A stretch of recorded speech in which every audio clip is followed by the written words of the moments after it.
Welcome back to our session 2. Talagang marami na kayong na pag-usapan, ano po? But I want us to look at the phases of relationship. Magandang maintindihan natin, paano nga ba lumalago ang relasyon, paano nga ba ang pag-ibig ay lumalago at tumitibay. Ang pag-uusapan po natin, we'll talk about the phases of relationship, the 10 stages of bonding. And I want you to look at this quote. And if you can read this with me, mas maganda. Sabi dyan, a relationship is not based on the length of time you spend together. It's based on the foundation you build together. So hindi mahalaga yung haba. Ang mahalaga, naintindihan natin, ano nga ba yung mga foundation. At sabi po rito, as time passes, true love just grows stronger and stronger. Agree. Talagang palakas yan ng palakas, patibay ng patibay, padami ng padami expressions. Kaya nga mahalaga, naintindihan mo kung paano ito lumalago. At sabi niya, love begins in a moment, grows over time, and lasts an eternity. Yan po yung ating desire. When we enter relationship, lalong-lalo na sa konsepto po ng pag-ibig, pagmamahalan, pag-aasawa, kailangan pang-eternity na yon. So hindi tayo, hindi ka manliligaw for the sake na gusto mo lang magkaroon ng syota, di ba? Hindi ganon. You think through, kaya ka pumapasok dahil alam mong panghabang buhay na ito. And again, napag-usapan natin sa session 1, at siguro ito po yung sinabi ni Solomon, a very wise man. In the old times, sabi niya, do not stir up or awaken love until the appropriate time. Bakit nga ba? Kasi pag ginising mo to wala sa panahon,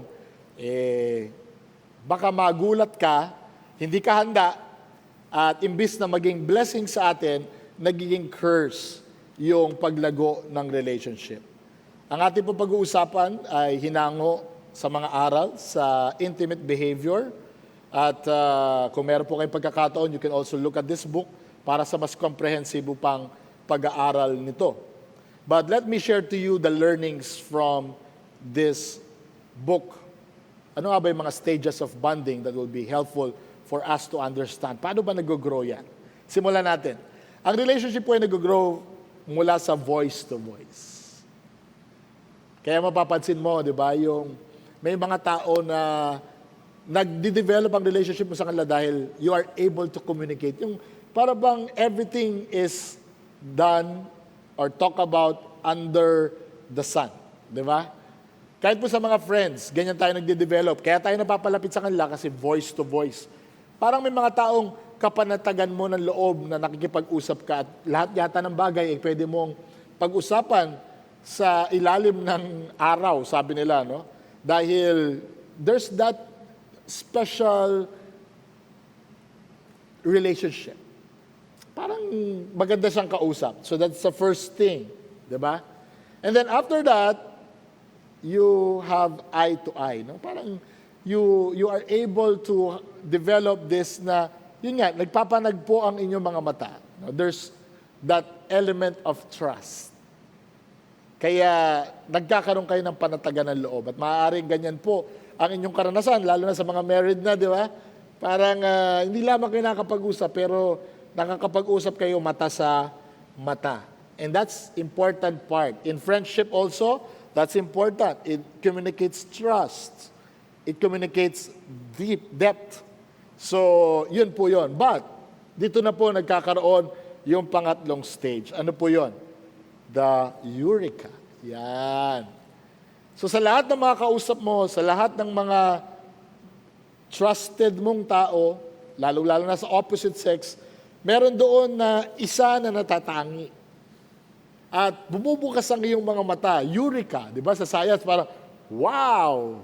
Hindi ko to nakita dati Maaaring kaibigan mo siya, o kaya matagal na kayong magbarkada, and then all of a sudden, there is eureka. Yan. Sabihin nyo nga po yung salita, eureka. Yun.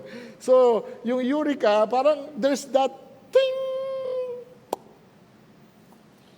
Parang may kakaiba sa kanya. Ako naalala ko pa yung sa aking may bahay ngayon. No?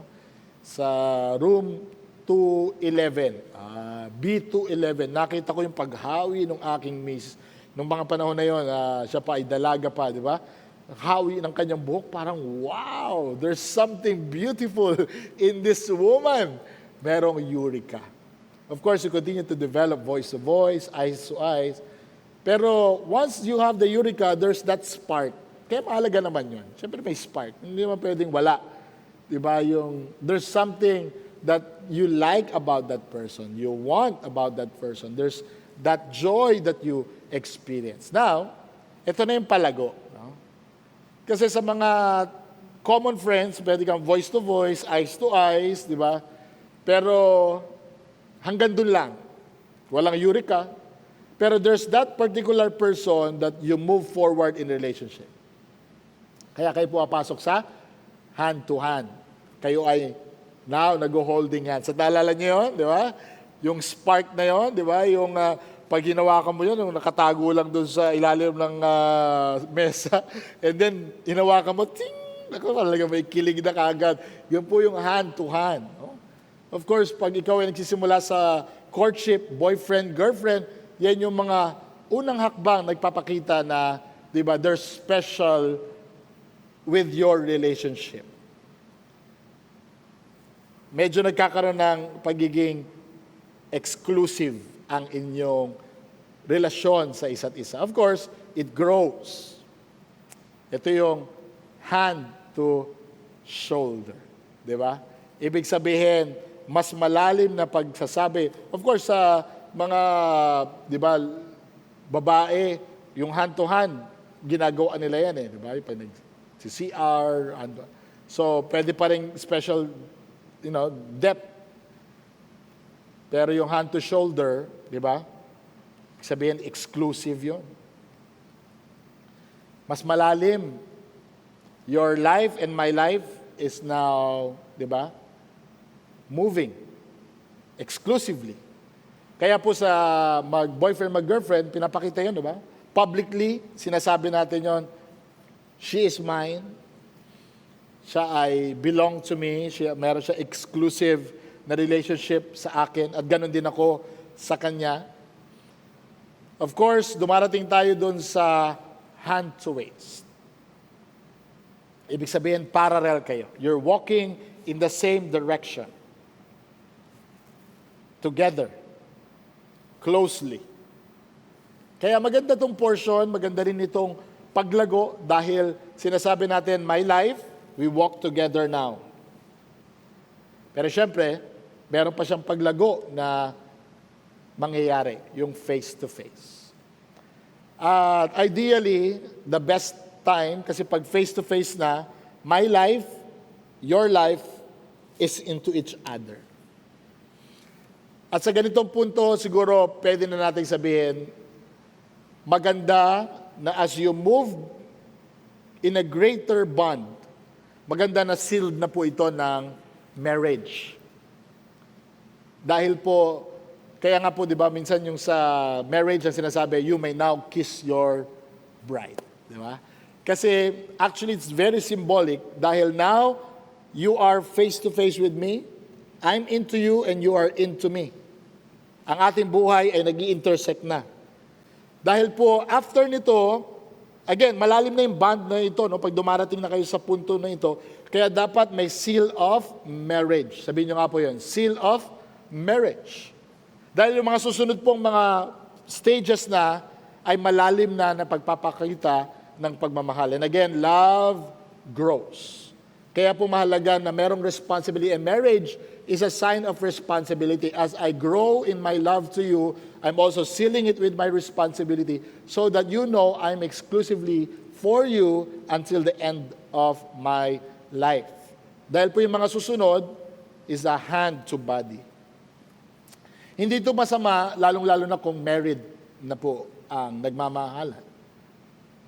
It's a sign of discovery. You're discovering each other. Kaya you are getting to know not only in your verbal communication, but even the openness to each other. Kaya nga po, honeymoon, hindi natin yan binibigla, di ba? Sabi nila, gently. Because hand to body. A person is discovering, your inner being, your inner physique or physical features. And that's beautiful in the married life. But if not, it's a curse. Because you will not be able to have the same joy of discovery because you know you are not doing it in the will of the Lord. Kaya marriage is important. And then, the mouth to body. According to the psychologists who developed this, there's this gesture that man normally does to woman in the act of marriage, which is the mouth to body. In fact, particularly sa book po na ito, mouth to breast. And why is that important? Psychologists in their study shows that it's a change of nourishment. Ibig sabihin, dati ang mga magulang ang nag-aalaga, but because you are now responsible for each other, that kind of gestures allows you to transfer nourishment. You're no longer getting nourishment from your parents, but now you're getting nourishment from each other. And that's a beautiful thing in the growth of relationship. Again, kailangan lang merong selyo ng kasal. Kasi yun ang nagpapatibay. Dahil ikaw yung matatakot na gawin ito, dahil hindi mo alam kung ikaw ay, di ba, ano bang mangyayari pag ito'y binigay ko ang aking sarili at umabot tayo dito, without the security of marriage, it will be shaky. Instead of a blessing, it will be a curse to you. And then, of course, one flesh. You become one flesh. No longer two, but one. The physical term is genital to genital. Because you're not only bonding in physical, but you're bonding in your soul. Kaya kami sinasabi sila nagkakaroon ng soul ties. Dahil parang ang inyong kaluluwa ay nagsasanim, nagiging isa when you act this one flesh relationship. So my friends, these are the things na kailangan nating tignan. And again, napansin natin doon yung mahalagang portion na dapat sealed na ng marriage.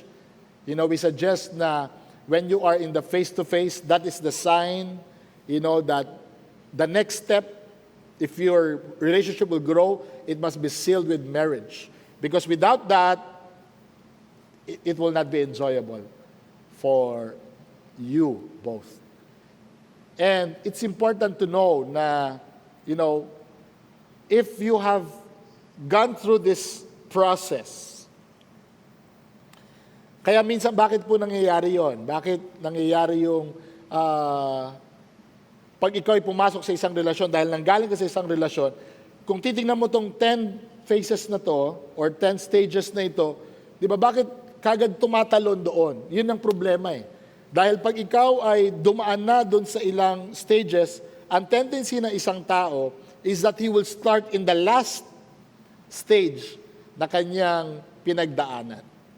Kaya mahalagang makita mo ito, nasa ng mga healthy growth dito at timing. That's why if I will be suggesting to other people in the point of courtship, pag kayo ay mag-on na, kayo ay mag-boyfriend, girlfriend na, I suggest na within 2 years, again, this is my suggestion, not a rule, but my suggestion is that within 2 years, kailangan you race towards marriage. Why? Because love will grow, relationship and expressions will grow, mahalaga ito na sa selyuhan so that all the beautiful things you will experience. Ano po? As I conclude in this session, can you read this with me? A great relationship doesn't happen because of love you had in the beginning, but how well you continue building love until the end. Ganda, no? At of course, sa ating po mga married couples, mahalaga na we always go back to the cycle. Dapat nagvo-voice to voice kayo, dapat nagkakaroon kayo ng eye to eye, meron pa rin eureka, kaya dapat naliligo, di ba? At lagi nagpapaganda, nagpapagwapo, di ba? Tapos nagtutuloy kayo doon sa hand to hand to shoulder, hand to waist, di ba? And then you face to face, you kiss each other, and then you continue to grow in gesture, hand to body, mouth to body, and then one flesh. So these are the stages. We will have part 2, depende po kung nasan ka. Kung ikaw ba ay married couple or unmarried, meron pong session na nakalaan para sa iyo. But I want you at this portion to discuss what are your thoughts about the stages of bonding or the phases of relationship. Bakit mahalaga na ito ay malaman? Ano ang maitutulong nito sa pagpapaganda ng relationship? So I want you to look at that and discuss it with your group, and then later we will go to your special session. Depende po kung ikaw ay married or unmarried. See you in your special session.